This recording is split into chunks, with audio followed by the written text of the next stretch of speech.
Just a quick heads up that these are adults having adult conversations about things that take place on a show where the adults use a lot of adult language. All this to say there might be some salty language ahead, so please plan accordingly.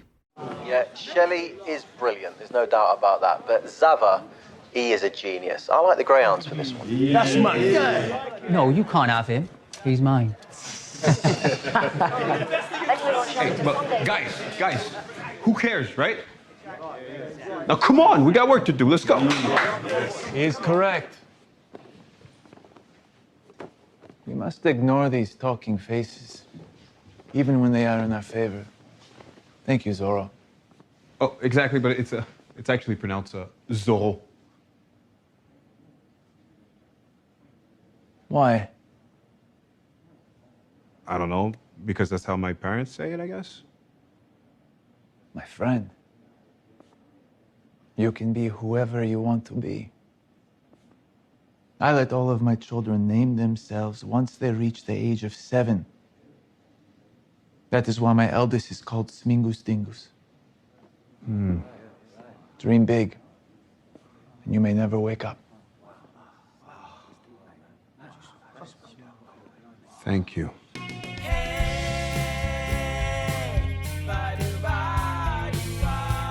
What would Ted Lasso do? That's the question we explore in each episode of this podcast.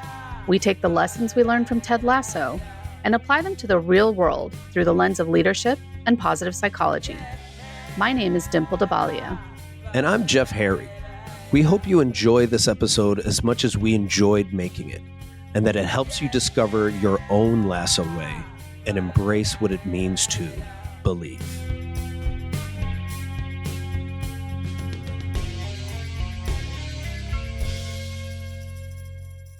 All right, welcome back, everyone, to What Would Ted Lasso Do? Season 3. Today, we are exploring episode 4, Big Week. This one was written by Brett Goldstein and directed by Destiny Ikarga, who I think also directed last week's episode. So, yeah, welcome, Jeff. How's it going? How are you doing? I just see you nodding over there. I'm feeling very melancholy as I literally just Ooh. finished the episode, and I'm like, oh, I have many emotions, a lot of emotions. Yeah. What overarching themes did you notice, if any? I feel like there was like a blatant theme for me. It was just speaking at every turn. It's the whole idea of being somebody you're not, pretending to be somebody that you're not, right? And then it shows up throughout almost every section. But there's one person, and there might be more, but there's at least one person who stays rooted in who they are. And I found that very powerful. Interesting. Yes. Well, I can't wait to hear more about that. Yeah, I had a similar kind of feeling, this idea. We've talked about this before, the kind of the masks that we wear, right? Yep. So there were a few things that showed up for me. One was just this idea, this like duality of being human, right? Mm-hmm. And this idea of kind of our shadow sides. Yeah. And what it means to recognize those and then work with them and why that's important. So I thought that was kind of interesting. And I just liked that idea of, works in prog-mess. I think that's I love the prog-mess. Yeah. I love the prog-mess. Yeah. And then the other theme that came out for me was this idea of exploring our emotions or not just exploring our emotions, but actually releasing our emotions. So, and letting our pain out specifically, because so much of the time we hold it in. And that was like something that I felt like I saw a lot of in this episode. So, but yeah, another great episode. So we have a lot of like pairs today. We've got Jamie and Roy, we've got Nate and Ted, we've got Nate and Rupert, we've got the whole Rebecca dynamic. So let's start up at the beginning. So let's start with Jamie and Roy. What came up for you? Well, what was interesting was, again, it starts with a player, right? It was it Connor last time or Colin? It was Colin last time. And this time it started with Jamie. And I had actually also forgotten that they were supposed to start at 4 a.m. and being like, I thought you were joking, but it wasn't joking. So I appreciate this dynamic because Roy is committed now to Jamie. Like if you were if you go back to the first season, Roy didn't give him the time of day, and now he's waking up at 4 a.m. Yeah. and pushing Jamie, even when Jamie's like, "Please go away." So you can already see there's a certain level of like brotherhood that they've built, which I find really healthy and inspiring. Yeah, inspiring is such a good word for that, right? Because you look at two people who could not stand each other for a good chunk of the first season, right? Yes. Because even when we got up to like the gala and stuff and that whole thing of Ted trying to make them talk to each other, they Yeah. just could not stand each other. And to see kind of how far they've come and the growth that they've each had. And I love this idea of, we've talked a lot about toxic masculinity and male friendships over the last couple seasons. And so this idea of it being inspiring to see how two people who are kind of set in their ways to start with can actually start to tap into that emotional intelligence and really start to connect with each other, and forgive each other for whatever's happened in the past, but then reconnect in a way where they have a stronger relationship than they ever had. And to the point of where, like Roy wants to see this kid succeed. And so Roy's getting up before 4 a.m. because he's showing up at Jamie's house at 4, which means he's up even earlier. And figuring out what he's going to strategize with him, right? Yeah. Yeah.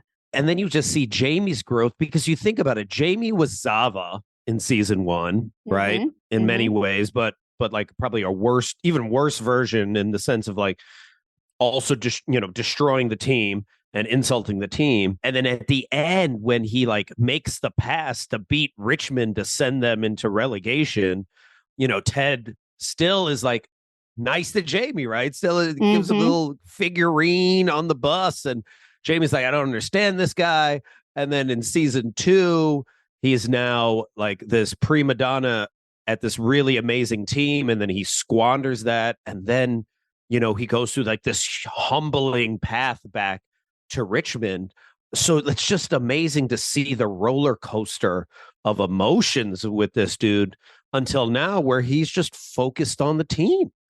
Like, he's the exact opposite of he was before, because now it's more about we rather than me for him. Yes. Yeah. And I know that you guys, like, you talk about this we over me all the time. And I love this idea though. And seeing, like, we talked about this last episode, seeing him take on some of those things that Ted had been doing, right? And kind of motivating the team and stuff. And just even that scene where he, like, Sava tells the team, like, we have to just get these talking heads out of our minds and, and just focus on doing what we do. And Jamie gets up and is just like, I can't believe I'm going to say this, but I agree with him. And to your point about we over me, like, he does not like this guy, but he knows that for the team, it makes sense. And he also believes in the team. Like, he really feels like he's a part of something that is good and it's working. And so let's focus on that instead of getting in our heads. And so, so just so much growth. Like, I can't talk enough about this. His arc has been one of my favorites to watch because it is such an example of it's never too late in life to change who you are. Like, like if you are that kind of toxic, narcissistic person, there's still hope to shift yourself and get into a better place. It made me like almost envision when Jamie's holding that military figurine that Ted gives him when he beats Ted, and the parallels between that and now Ted with Nate. Is really interesting because you're wondering, because you can tell there's a part of Nate that wants to grow again and wants to be back and part with the team. And then there's the dark side, literally the Star Wars dark side of him that's taking over. But, just like Star Wars, there's always hope. Yeah. So I feel like with Nate and Ted this week, we saw like, well, so what was interesting is, so you had Jamie and Roy like heading out to practice and do that. And then they cut over to Nate, who's also awake. And he's also strategizing, but in a very different way, right? Like, and with so, the figurines too, with the different ones, not military, but soccer related ones. But yeah. And so he's got that huge board, and And that was so interesting to kind of watch him go through that process. He flicks the little ball, it knocks the Ted figure down on the ground. Uh-huh. And you see that flicker of a smile, and he says, oops. And then it just like his face changes. And Yeah. you see that old Nate kind of come back, and Yeah. he like picks up the figurine, puts it back, and he says, there you go. And he says it very quietly, Yeah. and you can tell that this whole thing has been on his mind because they cut to his calendar, and like that match for Richmond is like Uh-huh. circled in red and all this stuff, right? And so this idea of like the duality of Nate shows up in so many places in this episode, right? So we see like in this scene alone, he's like the strategic coach for West Ham, Mm-hmm. our manager for West Ham, who's called the Wonder Kid. Like people really admire him for his ability to create this strategy to win. And then the flip side of that, though, is kind of that still that unsure, unseen kit boy or kit man, And kid. and And, kid. Yeah. Because he's playing with toys, right? He's playing with toys. And what's also interesting about that is like, I think of Ted and his Lego stadium as well. So they both have Yes. stadiums. Mhm. They both are figuring out where to put each other when Henry's just like, why is Nate not on the field next to y'all? And then Exactly. he puts him back. And now, you see that parallel with Nate. Yeah, yeah. And even throughout this episode, there was a point at which like Ted was he kept looking at the board. I think it was right before he called Michelle. And so we'll get to that in a bit in terms of like speaking your mind and stuff. But yeah, this whole thing. And so these two sides of Nate and the way that they cut it in the show was interesting too, right? So you've got him strategizing at home, and then they cut to the picture on Ted's dresser, which is the old Nate, and Yeah. it's that picture saying, thank you for everything you've done for me. Yeah. Right. And so that was really interesting. And then the other place like that I definitely noticed this was the Greek restaurant, right? So this whole place Going back to the Greek restaurant. I was like, I totally forgot about the Greek restaurant, but oh my goodness, so Yeah. much And even trauma from the last time. for all of us, right? And Right. so That's where that he was- learned the spitting. Exactly. Right? Is that the first time he spit at himself? I think it was, yeah. Wow. And so I think they show him kind of walking back and forth outside before he actually even goes in, right? And then he finally goes in, and this woman still doesn't recognize him. And she is not Just like his dad. Just like his dad. Just like not his giving dad. not Yes. giving him love. Yeah, she could care less that he is now the manager of one of the major Premier League teams. Totally non-phased. Even when her manager comes out and is like all over him, he's Do like, you know who this is? Yes, it's Jason Jelly. Yeah, exactly. No, it's Nathan Shelley. Yeah, whatever. Yeah, and so so there's Such good acting by her, by the way. Yeah, and so there's just this idea, right, that like on the one hand, he's been elevated into this position, which he keeps reminding people that he's earned. And yet the people that he really wants validation from don't care, Yeah. What's also interesting about that is I was on a podcast yesterday talking about masculinity, right? It was something called like the New Masculinity Podcast. And we were talking about toxic masculinity. And what we find a lot with men is, especially when we veer so far to toxic masculine, we're looking for results constantly. And we're looking constantly for external validation. And what he's looking for is this external validation from this hostess as well as from his dad. But like, it's never enough. Like, you can never be satisfied. Even if she did give him praise, which she wasn't going to, it still wouldn't have been enough. But like, he's constantly looking for that. And it's dangerous because it's always going to be like a black hole of void, right?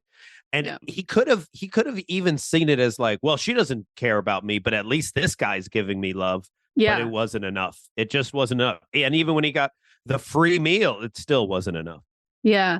And that's so true. And so I think in those situations we start to feel desperate, and people can feel that. And so that's why like Rupert knows all the right buttons to push, right? Mm-hmm. And so when he walks into Nate's office and is like, oh, burning the midnight oil and whatever, and they have that conversation, you see Nate like working through in his mind, like, I feel like I need to apologize. And he Yeah. says it out loud. And Rupert knows exactly what to say, exactly what to like get him back into, this space. And then there's the gaslighting, right? And so that was the Yes. other piece. Like, the episode before he told him, oh, call me Rupert. And then on this one, when Nate says, okay, thank you so much, Rupert, he says, oh, Mr. Mannion. Oh, I forgot about that. What? Yes. Oh my And then goodness. later, when they go to the Honey and Bones Club, which is that same club that Beard went to in Beard After Hours, remember where they did Oh, they played the wow. pool? Oh, it's Yeah. the fancy place that you have to like get in. Yeah, yeah. Oh, it's a VIP place. Yeah. And so when they're there, he says, thank you, Mr. Mannion. And he says, oh, call me Rupert. He's constantly doing that narcissistic, like, you earn, I take away, you earn, I take away. Yeah. And so you never fully know like where you stand with this person, right? Like you never fully feel like it's like the ground is constantly shaking. Like you can't get your footing. When I would run this workshop dealing with a-holes, the worst one a-hole we would talk about is the ambivert one. The one that you don't, sometimes they're the nicest person to you and other times they're so mean and manipulative. But I also thought about how the parallel I saw between Rupert and Nate, I felt the same way when Zava was talking to Zorro. Yeah. And this idea now known as Van Damme. Now known as Van Damme, but this idea of like, you don't have to be this, you can be this, and how Rupert is like, he really is like the emperor. Like he is really manipulating him and really tapping into his dark nature. And it even happens, later on when Nate realizes that he didn't shake Ted's head at the end of the game. So now he musters up the courage and about to go shake his hand. And then that Rupert VIP badge comes. And then again, just getting in the way, external validation, rather than like following your intuition and following your soul, what your soul is telling you. Yeah. But, I felt really good in this episode to see Nate struggling with that because going back to my defending his humanity for the last season. I mean, I was liking Nate for the first time in a long time. So I'm with you all of a sudden. Yeah, I was like, yeah. But I used to be like Roy and Coach Beard, where I'm like, oh, so angry. Well, hey, what? Well, you haven't resolved your anger towards him. Yeah. But one of the other things that I don't know if you noticed, which just is a really big signal to me that he's still not 100% into that world. I mean, there were a lot of signs, but his brand new car, when they initially cut to his house where he's early in the morning, his brand new car is sitting next to his old one. So he didn't get rid of his old car. Oh, interesting. And so I'm like, oh, so that little, that old Nate is still there. It's in there. It's just struggling to find its way back, And so I like it. I like it. Yeah. So let's talk about Ted. Am I a mess? Am I a mess? Yeah. Okay. I'm curious. What came up for you? Well, what part do you want to? You want to talk about Ted and Sassy? Let's start we there. Can talk yeah. about Let's start Ted and Sassy, because again, everyone's in their bed to begin. If you think about it, right? It was just like Jamie's in his bed. Well, and Nate's kind of awake, and then Ted's also in his bed, and it's just like, well, he's not in his bed alone. Yeah. And I just found, Sassy's, her name is the best because she really is so sassy. She's just like, do we get along? And she's like, yes, they're called simultaneous orgasms, but I can't stand your dreadful puns. She's so blatant, so blunt, straight to the core. And when he asks her, can we go on an actual date? She's like, of course not. We can't date. You're a mess. I'm a mess 3 years further on than you, but you're just a mess. And she says, I'm a slight disarray. I really liked that. Slight disarray, right? I was like, and then she gives even the example of like, I drank, when I guess my husband, I don't know, divorced me or no, when something. he got remarried. Oh, when he got remarried, I drank a bottle of red wine through a straw, And then threw up in the Uber. And then threw up, and my mouth was like the elevator from The Shining. I'm like, this, she's just amazing. She's just someone you need in your life. But yeah, I mean, it's valid what she said. He's kind of a mess. He is kind of a mess, but it also tells you just the different places or mindsets they're in, right? Like she's in that space of this is not a relationship for her. She's likes the friends without benefits, no strings attached. Yes. Friends be fucking 2011 scenario. Yeah, exactly. Cool and breezy like the Arab Spring. And I was like, what? I know. Which Arab? The Arab Spring? Oh, mercy. Which was like a crash and burn. So yeah. And he is just the kind of person that, I think he is probably more of a relationship person, He absolutely is. Yeah. And so to see these two people who genuinely enjoy each other's company, just coming at this from such different places. And he just looks so wounded, like he's laying in his bed. He just looks so wounded. And talk about the theme of like being somebody that you're not. He feels this is not him. So he's trying to change that with Sassy. And she's like, nope, not with me. And then I think he gets then confused of like, well, then who can I be that with? Who can I be in a relationship with? Can I even be in a relationship?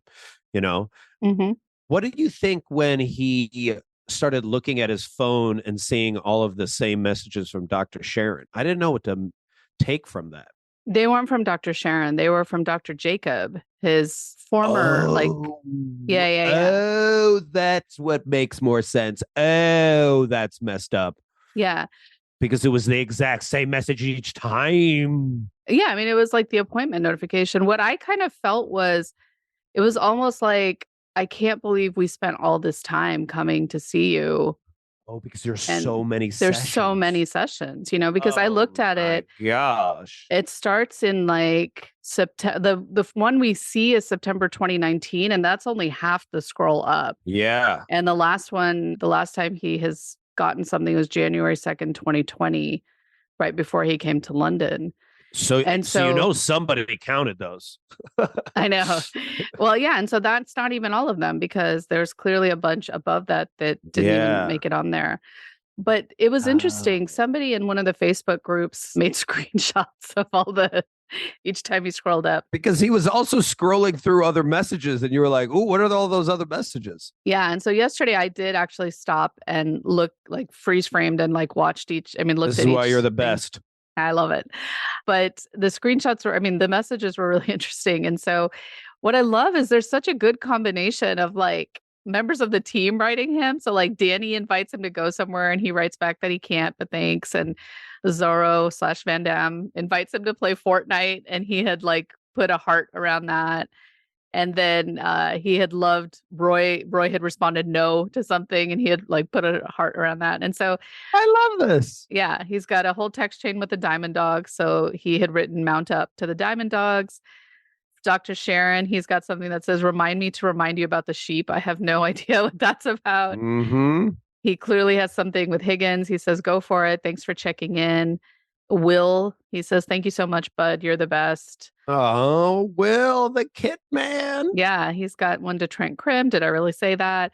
Isaac McAdoo, he wrote to Isaac saying, I don't think that's a good idea, but he's got a text to his mom, to Miss Shipley, his upstairs neighbor, which says, I swear I'm not playing music. He's got one to Jamie that just says exotic. He's got the response from Sassy to this text he sent last week. And so she's loved his text. Laughing Liam. He apparently gave Liam a bottle of whiskey. So yeah, so it was just like this random, but who's Liam? Remember that guy who's like at the front who has that funny laugh? He's like, I don't know if he's a greeter or something in the workplace there. Oh, okay. And they call him Laughing Liam because he has that really funny laugh. Oh, wow. Okay. I gotta remember that guy. Yeah. But then there was like a bunch of people that it sounds like might have been from his previous life. Adam Clark, Ron Fauch, Dr. Cher. So we don't know who any of those people are. Kenneth. We don't know who that is. Wow, you went down the rabbit I did. I hole. Looked at all of them. I was so curious.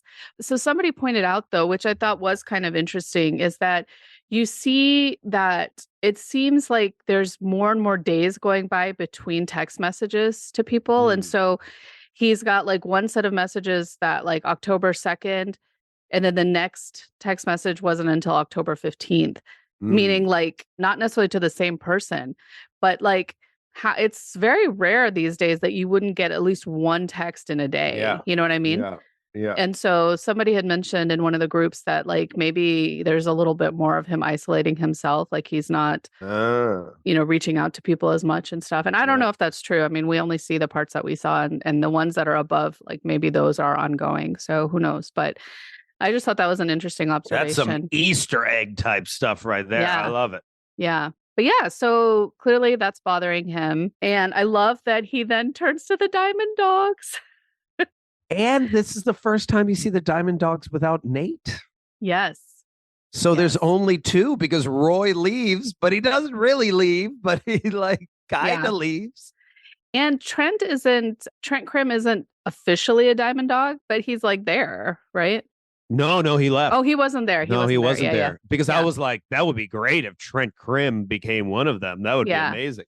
Yeah. But I love that Roy is still listening. Yes. So Roy is clearly there. And I love the amount of barking. And even when they bark at Roy, they're like, come on, Roy. Come on, Roy. Come on, Roy. You can do it. Come on, Roy.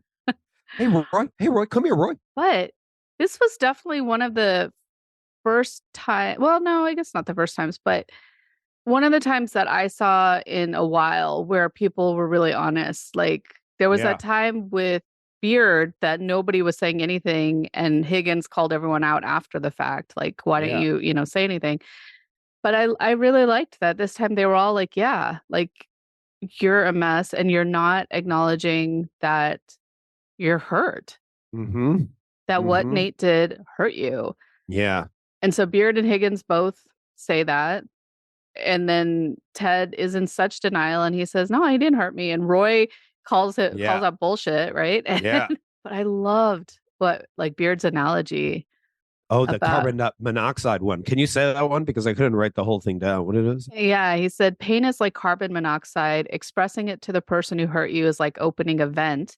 Holding it in will poison you. And I was like, that is such a perfect analogy. And like literally, because those emotions, they activate our stress response. Yeah. And when our stress response gets activated and we slide into this fight or flight place, all the hormones and chemicals that are going through our body, they are not meant to be on 24/7, right? Yes, and so if we're holding all that emotion in, it is kind of poisoning us. It's definitely harming our bodies. Oh, yeah, definitely. And so I thought that was a really beautiful analogy for sure. And it actually eventually manifests in like physical ailments, right? Yes. As well.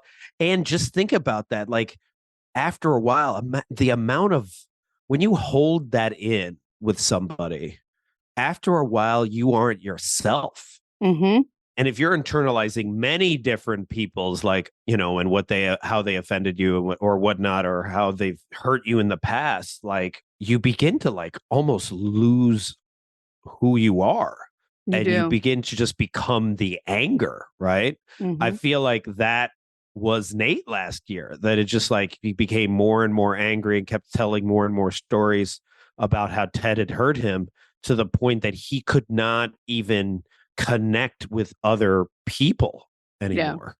And all he saw was like everyone was a threat. They talk a lot about that. I think it was Gwen Gordon talks a lot about how she's this play researcher and facilitator. And she was like, people see the world either as a playground, like a safe space to like play and connect with one another, right? Some people see it as like a proving ground where they have to constantly compete with each other for validation. And then other people just see it as a battleground and everyone is a threat. And I think of like people, especially on the extremes. Yeah. Like there's nobody to trust. Everyone's out to hurt me. And it's such a lonely place. Yeah, for sure. And, to your point about it manifesting in different ways, like when we have that ongoing, those stress hormones going through our body for long periods of time, like there's so many studies now correlating them to, chronic health conditions, And then when we see like trauma being embedded in people's bodies, so there's a great book called The Body Keeps the Score, which is all about how our trauma, embeds itself in our body and shows up through like different signals that our body is giving us. But these aches and pains and things that we have sometimes, they're actually different kinds of pain and trauma trying to get our attention because they need our attention. And so the more that we hold that stuff in, it really does come out in so many different ways. And so there's a ton of really great stuff about this. We'll link to some of it in the show notes too. Tying it back to West Ham is like what I found so interesting when Nate's in the elevator, right? With like Ted and all those people are packed in the elevator, like the coldness of the corporation, the coldness of the people in there. Everyone is different, but everyone feels the same, And I'm like, oh, like, well, I don't miss being in that at all. But like, that is where that level of treatment of staff comes from, right? Is that everyone is kind of just the cog in the machine.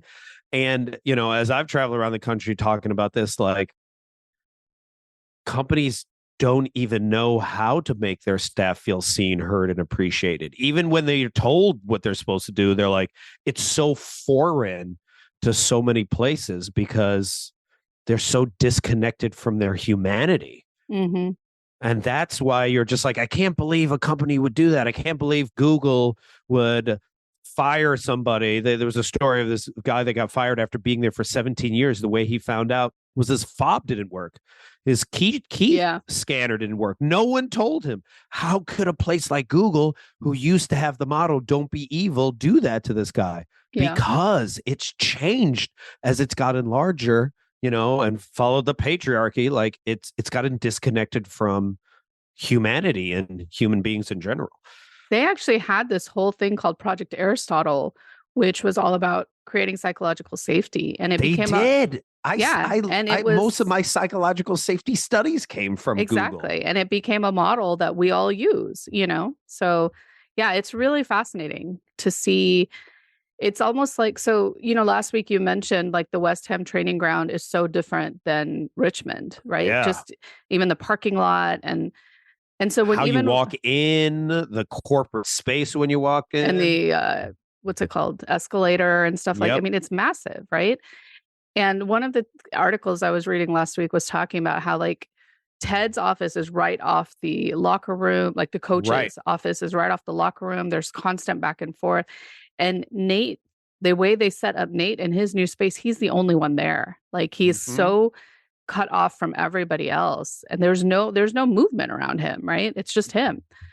And so it's really fascinating. But even just that feeling of these big nameless, faceless organizations versus these little, right? And so to your point, like all these people in the elevator who just kind of blend together, again, those stormtroopers, right? That's, I just kept thinking about the whole time when they're in there. Even though they look drastically different from each other, they felt like stormtroopers. Yeah.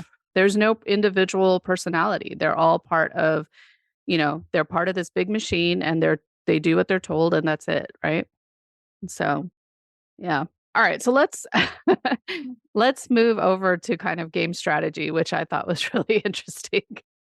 So first, there's like that whole comedic scene with Beard and Roy trying to explain to Higgins like how they're going to outsmart Nate. I didn't have time, but I wanted to write that whole conversation. I couldn't even follow it. Genius. Just like, it was genius because what Nate thinks we're going to do is a false 9, but what we're going to do is the 4-4-2, but he expects that. So we're not going to do the 4-4-2. We're going to do the 5-4-1, but Nate knows that we're going to do the 5-4-1. So what we're really going to do is the false 9. And then I love Higgins because then Higgins is like, do you think Zava will do that? And he's like, fuck, Yeah, like the one thing they didn't think about. Like they've spent all day thinking about this. And it's interesting because it's just like they know they do not have the strategic acumen of Nate, but they're trying to do it together to figure it out. But also I feel like they're not being themselves. They're trying so hard to outplay Nate by trying to be Nate rather than being like, okay, what do we do well? Exactly. The other thing that came up for me as you were just saying that, though, is it's so sad, right? Like this whole time that Nate has felt like, oh, nobody valued me, nobody understood me. Like they did value his strategic mind, like they feel lost without him. They are in competition with him because they're so worried that they don't have what he has. Like we saw Roy freaking out about that last week, right? Yeah. Yeah. And it's one of those things like if only Nate could see that, Right. The other reality as well is it's both a good thing and a bad thing. It's a good thing that you have Zava, but then also it's a bad thing because then all of the offense runs through him, which means it is very one-dimensional. You shut down Zava and then it's really difficult for everyone else. Yeah. Everything else falls apart. Yeah. So that also is probably getting in their way as well because they can't do strategy as long as their main player doesn't want to do it. Like it doesn't really matter. Yeah. Yeah. And they've all just been kind of going with what he wants, right? And so to Higgins' point, you think Zava will do it? Well, most team players are supposed to do what they're told to do, right? But you've got these superstar players that it's the opposite, right? It's the way they want to do it. Everybody else lines up around them. And what's interesting is this happened during the World Cup, right? One of the greatest players of all time, Cristiano Ronaldo, playing for Portugal, but he's a little bit older now. Their team was playing slow with him in the middle, with everything going through him. And then eventually his coach had the gall to bench him. And the next game, they scored 7 goals. And the guy that replaced him scored like a hat trick. And it was just like, dude, this was the problem. So I see something like that potentially happening with AFC Richmond, hopefully. It already did. Remember, like when Ted benched Jamie. Oh, it did? You're right. Back in season 1. And then they played better. Yep. Right? Yeah. But yeah, we could definitely see. I mean, I feel like it's going to be more like that's going to be Nate's strategy to take Zava out somehow. And then we'll see the team really come back. I thought they were going to injure him today. I didn't expect them to actually win. I didn't either. It's too early in the season. Like it wouldn't actually make an arc. But also just thinking about the writers and thinking about Star Wars and how they say it's very similar to Star Wars. Like the Death Star was blown up in the first episode, right? Or episode 4. For people that are like, that's not true, in episode 4. And then the Death Star is blown up again in episode 6. So I'm excited to see what the Death Star blowing up in episode 6 of Ted Lasso or whatever the end of Ted Lasso will be. Yeah. With the Ewoks. Hopefully Ewoks are there as well. I love the Ewoks. They're so cute. Yeah. So strategy 1 doesn't work because they know Zava's not going to buy into dropping back to be part of the false 9. So now we've got strategy 2, which comes at the help of Trent Krim, who has pulled the video because, first of all, I love Isaac in his pink sweatsuit. I mean, he's so adorable. Isaac, so good. Yeah, but I love that he is fully embodied just believe. Like, we saw that at that one point where everybody was worried and he just walked through the whole thing and like hit the believe sign and everybody hit the believe sign. And so he really believes in believe now. And to see that thing rip and then the team realized like this has been ripped. And so I didn't know that nobody did, like they didn't know that up until now, right? So Trent, being the journalist that he is, goes and pulls the video and you can see Ted is so uncomfortable. And so your heart kind of goes out to Nate a little bit too, like when he like falls, like you see he's just so angry. Oh my goodness. Right? Like when he falls, you're both like laughing and also being like so sad. Yeah. Yeah, it is both. It's totally both. The part that I find fascinating, though, is that Trent... They have lockers they have videos in the locker room. Well, there's that. But there's also the idea of, like, they didn't continue to play it, meaning, like, who put the sign back up? Exactly, right? Like, they didn't ask, like, who tried to fix it. Like, Ted already knows what happened. So that's why it was interesting when he paused it and he's just like, all right, good night, everyone. Like, he just doesn't want to face that part. Exactly. I had that same thought. And also, he doesn't feel like this is the right strategy, right? Because this is not who this team is. They are not hate players, which we see on the pitch, right? not 8 players. So one thing I did want to mention is in this scene when Ted sends everybody home, Beard is holding a book. And the book that he is holding is The Beckham Experiment by Grant Wahl. Sorry. And this whole episode was actually dedicated to Grant Wahl. And so for people who don't know, Grant Wahl was actually a journalist and he died at the FIFA World Cup in that guy. Qatar. Yeah. That's the guy that wore the rainbow flag T-shirt one of the first days at the World Cup and they didn't let him in. And so he was a huge fan of the show. And this whole arc for Trent and figuring out how it would work to embed a reporter with the team, they had actually worked with Grant Wahl on that.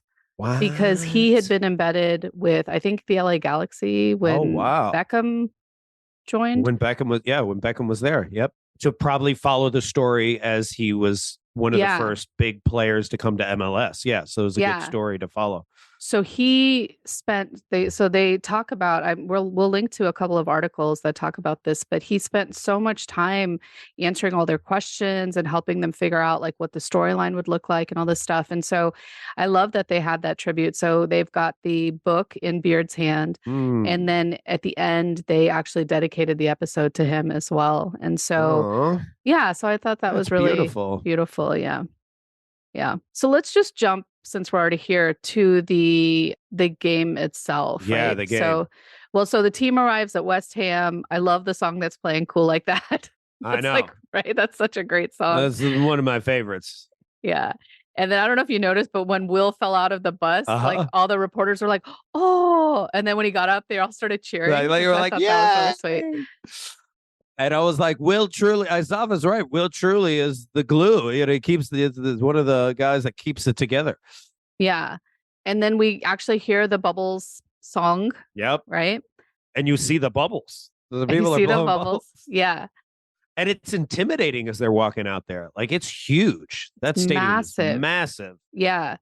Which is so exciting because I'm going to England in September and it's the first time I'll see English Premier live. So exciting. I'm so jealous. But it did make me really pause and think about like the amount of money and backing this team has versus Richmond, which to me just has heart, is like noticeable, you know? And there's so many teams like that. Yeah. In English Premier League, right? Yeah. And so we see like pregame, we've got Ted in the elevator, which we already kind of talked about a little bit, but the doors open and all these people leave. And then we see Nate facing the corner in the back. Dude, what is he doing? Why is he my nephew used to do that when he was 2 years old and was like sent into the corner like he's in trouble, you know? And that's what it looked like. It made me think about don't get caught. Yeah, but it almost made me think of that little kid inside of Nate. Yes. You know? Right. Like he's that literally was him.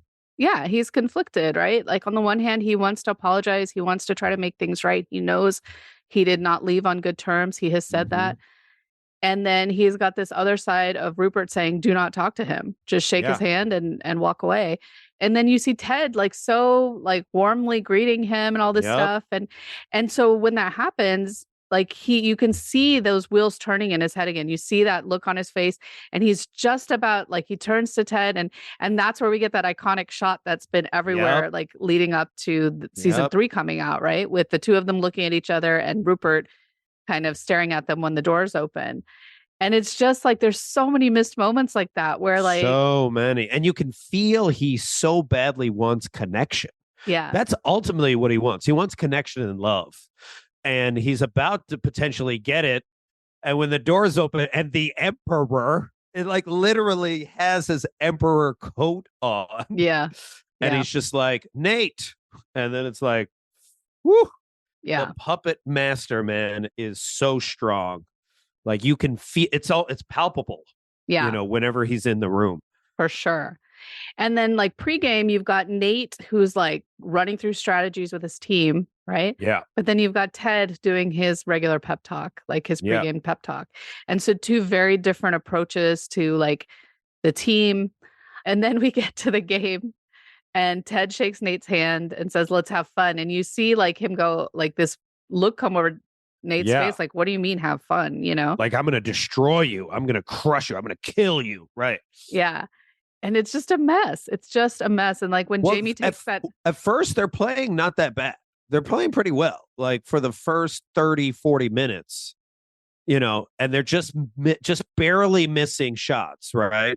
And then what you said, what were you about to say about Jamie? Well, no, but so what I was going to say is, except for they are playing pretty well, and holding off West Ham, right? Yeah, and so, except for when Jamie goes to take that shot and misses, and then Rebecca's pissed because she's like, Zava was wide open, and then Zava's pissed. Zava's like, for Zava. For Zava. And he points right towards his groin, which is so gross. But I will say that shouldn't have gone to Zava. You know, just thinking from a soccer player point of view, he let it go through his legs. It was a great shot. It was a perfect shot. Zava wanted the give and go. Zava wanted it back to him for the goal. But it was just like, come on, man. Yeah. I thought that was great. But for Zava. That was so funny. But I think that's when it started to break unravel. Down exactly. After that, because then they score that first goal. Ugh. And then the team is kind of like upset. And then Nate recognizes that. He sees that they're in this state of disarray. And so he gives that hand signal and whatever to his person. And then they get that second goal again right before the half. And I think what he did was he did the attacking five.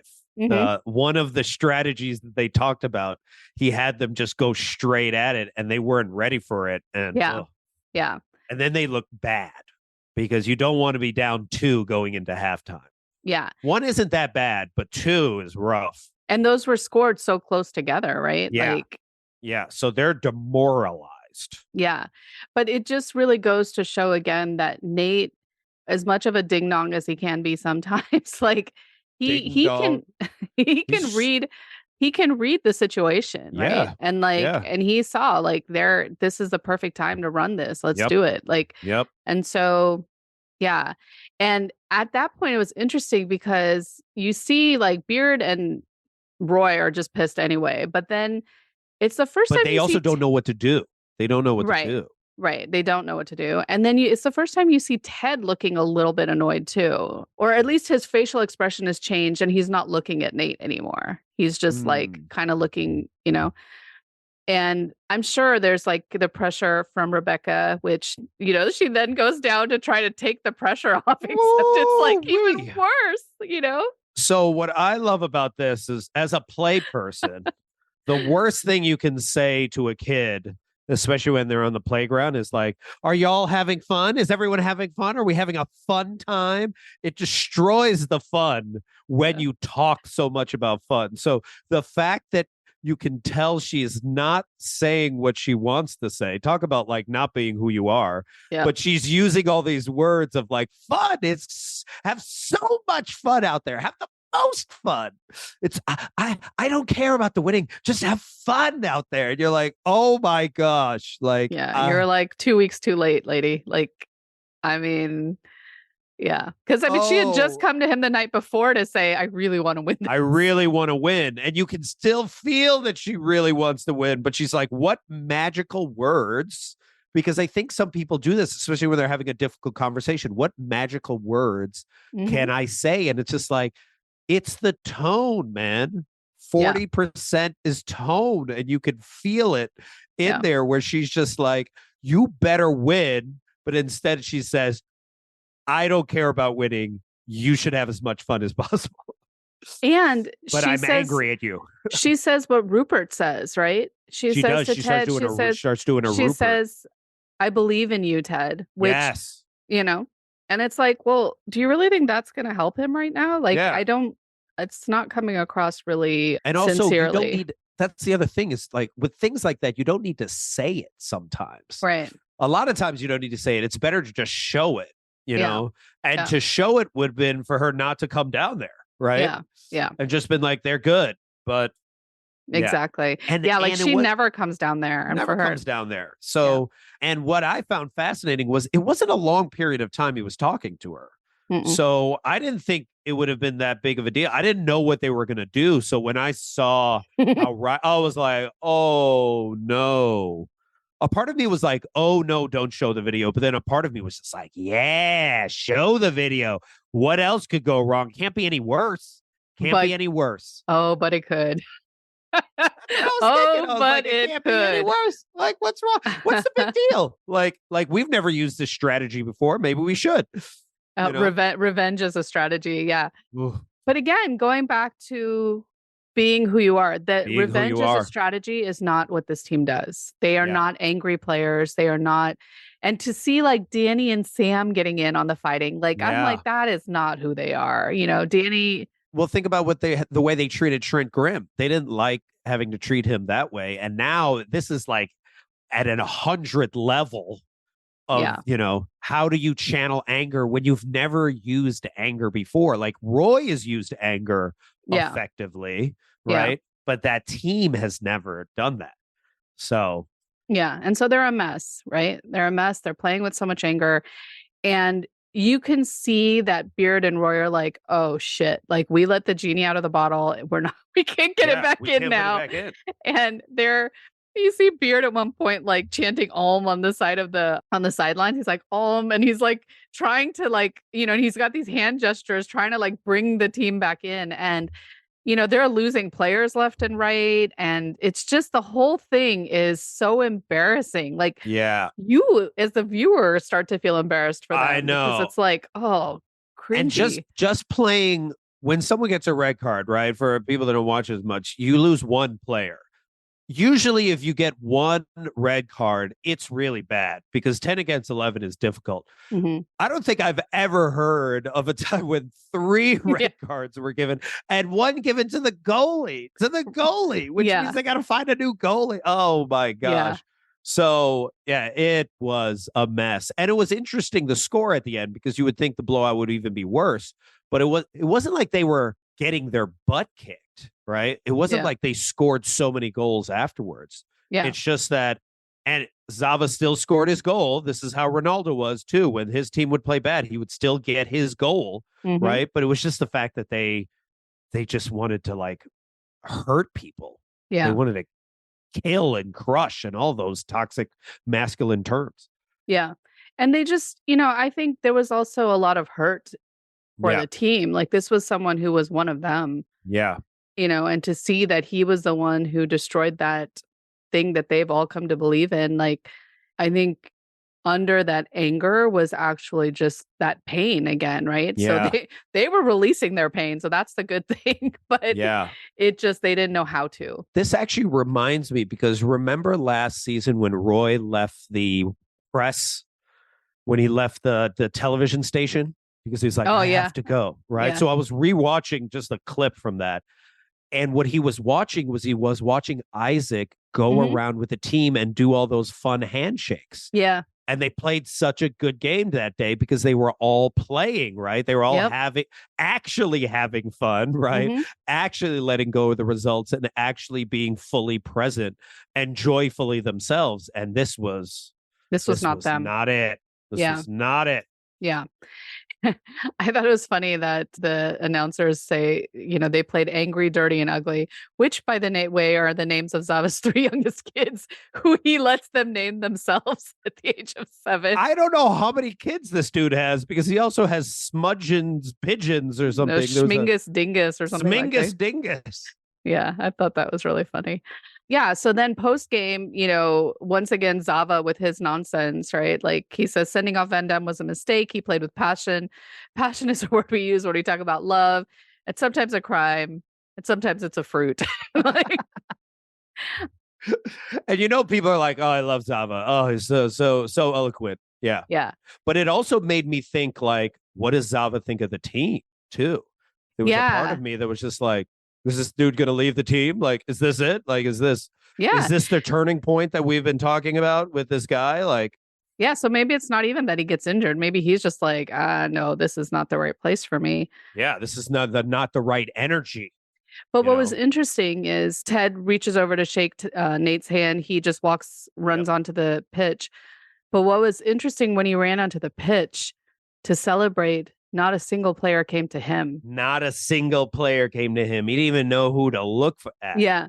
And they did not want to celebrate with him. Exactly. Even though he won. Yeah. Ugh. And so, so then we even when you get exactly what you want, it's not enough. It's not enough. It does not fill the void. Yeah. Oh. And then you see the coaches, and they know, like, we fucked up and overcorrected and played with hate. I love this.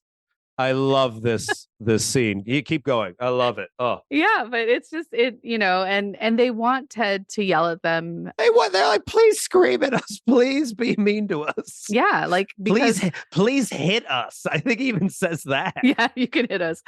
Yeah, and it's this, it just reminds me of how often we beat ourselves up for things, right? Like we make a mistake, we beat ourselves up. And going back to the leadership aspect of this, Ted acknowledges, like, look, you guys tried something new. It didn't work. Big whoop, right? This is part of it. We have to test out new things. And also, sometimes we make mistakes, but he's not going to be the one to yell at them. Like he knows they're going to beat themselves up way more than anything he could ever say. Well, I also think about their background, right? Roy played for Chelsea, played for all these teams, and probably had a lot of toxic coaches that screamed at him exactly. all the time, right? Yep. And then you got Coach Beard, who's with, I forgot what her name is, but she's constantly she's constantly screaming at him. So they're actually looking for the way in which they receive criticism, the standard way. And they get so angry at him and call him an arsehole, not even an asshole, an arsehole, because he doesn't do that. He's like, and that is actually worse for them. They're like, no, which makes him such a better teacher at that point. And what I love about it is, like, this is the part that I had not gained a lot of respect for Ted, but was reminded why I love Ted so much. Same reaction from first season, right? Like the winning and the losing is not what is relevant to him. Yeah. It's very similar to like Coach Wooden, who would talk about, he was the most winningest coach in NCAA basketball history, and he would never talk about winning. He would talk about, how did the team show up today? And did they reach their potential? And also, did they play the way that was the right way to play, the way that fits who they are? Yeah. And that's Ted right there, man. And I love that. And it made me think of that whole thing about him saying to Trent Krim, I want to make these guys the best they can be on and off the field. Yeah. And this was not. This is the exact opposite. Yeah. Yeah. This is probably the worst. Probably Ted feels about, has embarrassed about his team ever. Yeah. Yeah. So, yeah, none of that's great. And then the whole time we see Rupert like staring back at Rebecca, just this gleeful look on his face. And even when they win and he's hugging Bex, he's looking at Rebecca and she's pissed, and so she gets up to leave. And what I thought was particularly funny was Bex has so many digs at Rupert and the fact that he's old. Digs. And I'm like, so many digs, dude. Like, Bex is like a mini Rebecca. Yeah. Like that's why they actually get along. Like the fact that Rebecca's like, I love what you've done to your hair. I haven't done anything with your hair. Well, then you're perfect anyway. Like they have a rapport that Rupert does not like. Yeah. So, the night before when Rebecca stops into Ted's office and says, like, I really want to win. Yeah. And then she notices like something's wrong. And I loved the callback to Oklahoma. If you remember that from season 1, like Oklahoma. Can you remind me? Yeah. So when Ted and his wife were in therapy, their therapist had said that if at any time, if one of you says the word Oklahoma, the other person has to be 100% honest. And so he had told Rebecca that. And so she asked him, like, are you doing okay? And he's like, yeah. And then she says Oklahoma. And so that's when he says, well, do you think I'm a mess? And, yeah. And so they go through that whole conversation. But as she's leaving and she says, I really want to win, he says, you already won. You got that turkey out of your life, right? Yep. And I kind of feel like it takes her a little bit of time, but as she comes out and she sees Rupert like messing around with Miss Cakes. Yep. I feel like there's that little shift that happens for her. She's like, where she realizes like, yeah, okay. And then when she walks out and like Rupert's there, like stalking and waiting for her. and just the way that she whispers to him to like, like your like Bex and your daughter deserve better. So, Yeah. and she owes nothing to Bex at this point, right? Like, but I think she can see the bigger picture. Like she has a little bit more distance now. And she never like voiced her pain in the past to him, right? And so I don't know. I thought that was really interesting. Oh, I thought it was beautiful. I thought it was really powerful. Also, we had debated about this like in season 2 about like, should Ted want to win, right? Is he embracing some of his healthy masculine to want to win or not, right? So I feel in some ways it's right for her to push him to be like, hey, I really want to win this thing.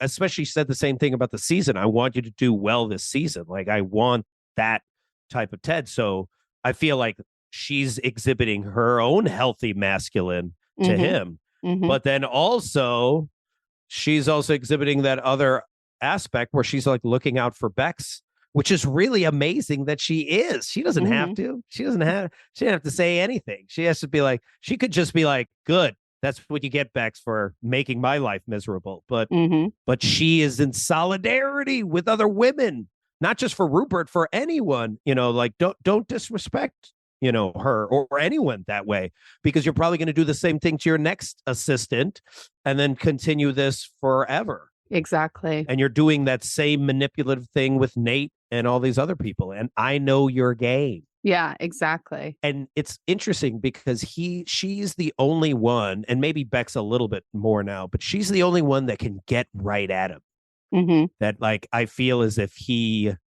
is weakest. He can be weakest around her. And he's still trying to get approval from her, which is ironic. Exactly. Right? Exactly. Just hanging around. Why is he hanging around? Like he just like he keeps looking back at her like, do you still like her? Like, what is your like it's so fascinating. It's like those relationships where like I think she was the one who ultimately decided to leave him. And I think it's now this thing where he just wants to hurt her so badly in some way. And so he bought a freaking team, like and took away like their coach who actually could do the strategy. And he, like he's trying to do everything he can. And she's starting to not take the bait anymore. Like in the past, it used to like really frazzle her to talk to him and stuff like that. And she's starting to kind of stand in her own now to not, at least not in front of him, let him. I was going to say, like, she also didn't take the bait last year at the funeral. She did initially. She was upset initially that they showed up and stuff. And then she asked her mom, she's like, how can you be so nice to him? And so after that conversation. And then she was just like, you just don't react. And when he was just she was so pleasant, that infuriated him. Exactly. That's probably why he bought the team. Exactly. Right? Well, it sounded at that point that he already had things in motion because at the funeral is when you Nate. Yeah. Yep. Yeah. Yep. But yeah, like when you react that way to somebody and they're expecting anger, like they want to get a rise out of you and you don't give that to them, it drives people more crazy than anything, Right. Right. But going to women having each other's back. So season 1 and 2, we saw Rebecca and Keely, like they had each other's backs like nobody. And now we've got a little bit of an interesting turn coming. So Shandy, right? Like we've got this whole thing with Shandy. And this is what happens sometimes when you hire your friends. So you gotta be careful when you hire your friends. Which explains everyone's reactions last week when she would say this, my friend, they'd all be like, oh. But Shandy's a lot smarter than she lets on, you know? And so, she's got that amazing idea for the banter photo shoot which was a good idea. It was a great idea. It's a great idea. And you could be talking to a footballer. Great. And also advertising AFC Richmond. Really smart. Yeah. And she works really well with getting the guys up there, talking to them, getting them to say their thing. But it was interesting how, and very telling when Keely comes by to check on her and stuff. And she says, oh, I love being the boss.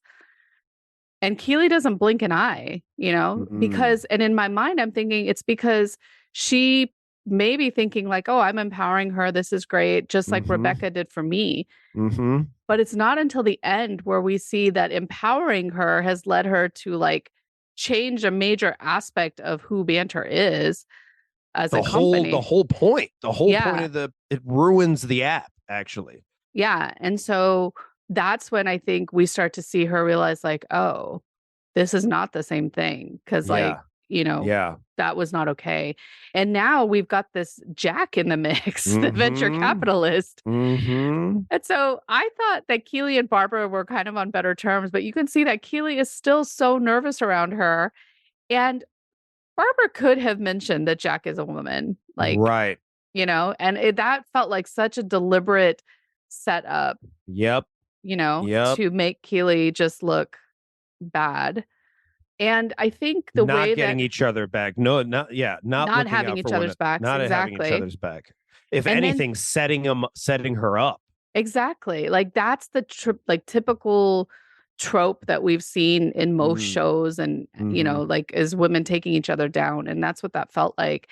And it's interesting because the way that Barbara talks to, like, even the tone she uses with Rebecca is so different than how she talks to Keely, and so she doesn't the laughing for Rebecca's jokes and just being like, you're so funny, right? Because like she sees Rebecca as like a made it person and professional, while she still has like, she doesn't have respect for Keely. Yeah. And so it's interesting. Keely's in this place now where you kind of see like Shandy is like the Keely, what Keely once was, sort of, except Keely was never that devious. Yeah. And then you've got Jack or Rebecca on the other side of where Keely's aiming to go. And I feel like the team's loss and stuff was not Keely's fault, but somehow like she is feeling responsible or being looked at as being responsible for this team that's not the best face of Banter, right? And so I don't feel like she's made a great impression on Jack. And so I think that's going to be really interesting to see where that goes. Well, I mean, talk about a mess. Like, it seems like a mess in the sense of like, well, these players are pretty toxic according to Jack, right? Like they were all so, violent, and they're supposed to represent Banter. That's not good. And then on top of it, you don't even know what's happening on your homepage. You're letting this person change your home. I mean, typically, if you're going to change the phrase on the top of an app, like that is the major move, man. That is a huge thing. You got to get approval for that. Exactly. And she's just on a whim. And what's Shandy doing? She's chasing virality because she goes like, I just got us, 500,000 more users. Yes, that are now on the app for the wrong reasons. Exactly. And you've now spoiled the well, because the well was people that cared and didn't care about status and things like that. And all of a sudden now that's it. So, So like I said, I was like, if Keely doesn't fire Shandy soon, bad news, man. Yeah. So I want to talk real quickly about Ted and Michelle. And, in that last conversation that closes out the episode. And so we finally see Ted, it's interesting because it starts off with him like looking at that board, the Lego board, right? And then he goes over to call Michelle. And so there's a part of me that feels like there's that piece of him that it feels that hurt from Nate, but can't say it yet, right? Like can't express it. And so he calls Michelle, and he finally, when she says, "Oh, how are you doing?" He, initially he's like, "Yeah, I'm good, good." Well, not so good, right? And then he finally starts to get it out. And that was so beautifully done because those conversations are hard. And he kind of like works his way around it and kind of, gets it out that, he's ticked off. And they didn't get to have a conversation about it before it happened. Yeah. And so going back to what I was saying earlier about kind of the duality, right? Like it's this idea that I think when we experience these difficult emotions, a lot of times we don't have these conversations because there's this fear of, if I say this to this person, like I know in my relationships, I always had that fear. If I'm honest with this person and tell them that I'm upset about this thing, are they going to stay? Are they going to be a part of my life? Are they going to think differently of me? And like in this case, like Michelle's already gone. Like they're not married anymore, right? Yeah. But he tells her, like, I love you, I love Henry, I love our family, whatever that looks like. And we're going to have grandkids together. We're always going to be in each other's lives. Exactly. When he says that, oh, so powerful. Yeah. So powerful, right? And so there is that fear of, well, what's she going to think if I say this? But he gets it out. He says it. And when they cut to her later, like she's got that little smile, right? She does. Yeah. And I just felt like that's what she wanted to see from him this whole time, was just that, right? Like, just tell me what you really think. Stop hiding behind this. We've talked about it. Sometimes his positivity was toxic. And so, yeah. And so I just, that was such a beautiful scene. And I think a real foreshadowing, I think, of the conversation that he will ultimately have with Nate, because I still believe that some of what led Nate to where he is now were Ted's actions or lack of actions. But what Nate did, especially the ripping of the sign and stuff, was very purposefully hurtful. And so I think that it can be both things. And that's the thing, right? So the duality of who we are, the duality of situations. So Ted is this kind and funny coach, and he's also ticked off by something that really hurt him. And so we can be both at the same time. Yeah. And that goes back to this shadow side of us too, right? Like, it's not always going to be like the happy, happy, joy, joy. And it shouldn't be. And it shouldn't be a happy. Exactly. Yeah. The two things that came up for me was, first, like, get that carbon monoxide out, sir. Like, get it out. Like, you've been holding it in for so long, and finally you're able to process this thing with Michelle. Hopefully later on in the season, you finally will be able to process the Nate stuff. But you have to do this first step. Yeah, that part was real. Oh, there was something else, though. Was that getting the carbon monoxide out? Oh, but I forgot the other part. It'll come to me. But yeah, I also just loved that there's a certain level of bravery for him to actually finally do this, because this is like 2 years in the making that he's wanted to describe this, right? Yeah. You know, and the fact that, I mean, even later on, earlier when you said the Oklahoma thing, I was just like, oh yeah, who taught him that? Dr. Jacob. That was probably Dr. Jacob too. So it's just like, yeah. Oh man. So, but I think also going back to tone, right? You're going to have fun today. Have as much fun as possible. Like, the tone of it really was with such humility and such love and an appreciative, and with such humility as he was approaching it, of being like, yeah, I am letting, like, talk about play. I've let go of the results. I've let go of, but I am, the fact when he says we're going to be raising grandkids together. Yeah. Even if they're not together, that was so powerful, because just like, I don't care if we're not together anymore. I still love you. I'm still here. I'm still going to show up in my Ted way. I'm not going to quit. Right? I'm not going to quit, but also I will voice when I'm really hurt. And this really hurt me. And it really hurt me that you didn't say anything about this, and that I had to discover this on my own. Yeah. Yeah. You know, and I'm sure he gets some of that from when Nate was really angry at Ted from last season, was like, I'm being really honest with you, and you forgot about. I just watched that a day or 2 days ago when Nate says that. He goes, you know, you made me feel like I was the most important person in the world, and you took that away, and then I couldn't. So, such good writing, such good acting, and then that smile at the end. I was like, what does this mean? Well, if it's not sassy, is it back to Michelle? Or maybe it doesn't have to be, right? Like, it doesn't have to be. Yeah, like, I kind of feel like I would like him. That's irrelevant. Yeah, it doesn't matter. Like, I think by the end, it's just who he has become. It's just himself, who he is, you know? And I'll just say this last thing is, and then going back to the theme of, like, everyone's trying to be who they are not, right? At the time when he should be who he should not be, right? At the time when he should be acting as somebody else, at such a painful moment, that's when he chooses to be himself. And like, that is powerful. It is. That is powerful. It is. Like, the ability to sit with our pain is one of the most challenging things. That's why we often turn to numbing and all kinds of other things, right? But I'm going to link to an article about this shadow side stuff because I just think it's really interesting. And it actually came from Carl Jung's work. And we know that this show really loves his work because they've like had other like Jung books in the past and stuff like that. But I think the thing that I found most interesting was that this idea of if we don't address that shadow side and we suppress these feelings and negative emotions and just allow them to continue to sit in our bodies and our minds. And we talked about this a little bit, that they come out in different ways. But one of the things this article talked about is that they could come out through mental health issues, chronic illness, anxiety, addiction, and low self-esteem. And so we see the anxiety that Ted has shown over the course of these last 3 seasons. And so it makes a lot of sense, right? Because he has not allowed himself to be in touch with this shadow side. I mean, he's starting to now. And so I think this is where we will see Ted's transformation happen over the course of this. Ooh, exciting. So it's ironic. They lose the game, but this might have been the biggest win. Yes.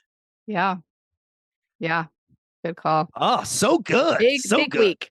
So good. Whew, all right. Lots of great music. We'll link to that in the show notes as well. And yeah, any biggest takeaway for you?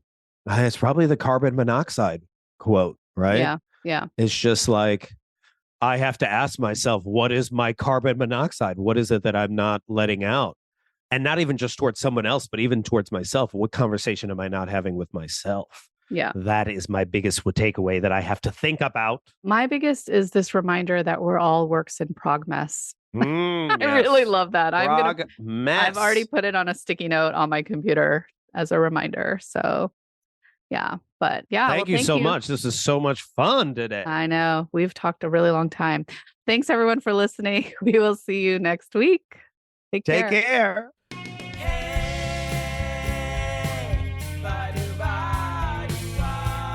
Thanks so much for listening to another episode of What Would Ted Lasso Do?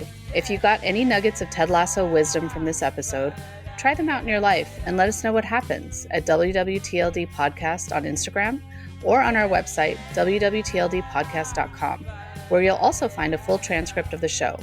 We love hearing what other Ted heads took away from the episode or details or perspectives that we might have missed. And if you do like the show, please subscribe and head on over to Apple Podcasts and leave us a 5-star rating. Every rating helps us get our show in front of more listeners.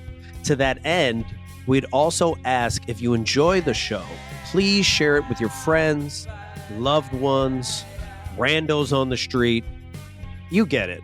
Thank you to the team at Podify for producing our show, to Kajal Dabalia for all our visuals and graphics, and to Kenzie Slato for our theme song. And most of all, thank you to all of you for listening. Ted Lasso could simply just be another show to binge watch, or if we challenge ourselves to consistently ask the question, what would Ted Lasso do? It could change the trajectory of your life. It has for us. So join us again next time as we explore another episode and ask ourselves, what would Ted Lasso do?